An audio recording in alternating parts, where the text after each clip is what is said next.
Hello friends, welcome back to my channel. दोस्तों, आज की इस वीडियो में मैं आपको बताने वाला हूं, अगर आपके पास व्हाट्सएप पर माइक्रोफोन ठीक से वर्क नहीं कर रहा है तो आप इसकी प्रॉब्लम को इजीली सॉल्व कर सकते हैं। तो बहुत सिंपल स्टेप है, आप इस स्टेप को फॉलो कीजिए। सबसे पहले दोस्तों आपको एंड्रॉयड फ़ोन की सेटिंग में जाना है। उसके बाद आपको स्क्रॉल करना है, फिर आपको यहाँ पर ऐप्स के ऊपर क्लिक कर मैनेज ऐप्स के ऊपर क्लिक करना है और यहाँ पर आपको सर्च बार में टाइप करना है व्हाट्सएप। ओके, इस तरीके से।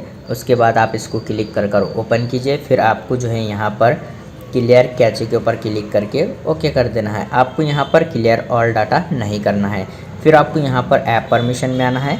उसके बाद आप यहाँ पर देख सकते हैं माइक्रोफोन, ये परमिशन जो है आपके पास अलाउ होना चाहिए। इस तरीके से अगर आपके पास ये डिनाई है तो आपके पास ये प्रॉब्लम हो सकती है। उसके बाद आपको एंड्रॉयड फ़ोन की होम स्क्रीन पर आना है। आपको फिर से सेटिंग में जाना है। उसके बाद आप यहाँ पर ब्लूटूथ के ऊपर क्लिक कीजिए। आप यहाँ पर ब्लूटूथ को टर्न ऑफ कीजिए। अगर आपके पास कोई भी ईयरबड्स या फिर ब्लूटूथ हेडफोन कनेक्टेड है तो वो डिस्कनेक्ट हो जाएंगे। उसके बाद आपको बैक आना है। फिर दोस्तों आपको जो है प्ले स्टोर ऐप को ओपन करना है। उसके बाद आपको प्ले स्टोर के सर्च बार में टाइप करना है व्हाट्सएप। ओके, इस तरीके से। तो आप यहाँ पर देख सकते हैं, अगर आपके पास व्हाट्सएप का अपडेट यहाँ पर शो हो रहा है तो आप इसको क्लिक कर अपडेट कीजिए। आपके पास व्हाट्सएप अप टू डेट होना चाहिए, नहीं तो आपके पास ये प्रॉब्लम हो सकती है। उम्मीद है आपको वीडियो पसंद आ गया हो तो प्लीज़ लाइक कर देना और इसी तरह के वीडियोस देखने के लिए चैनल को सब्सक्राइब कीजिए।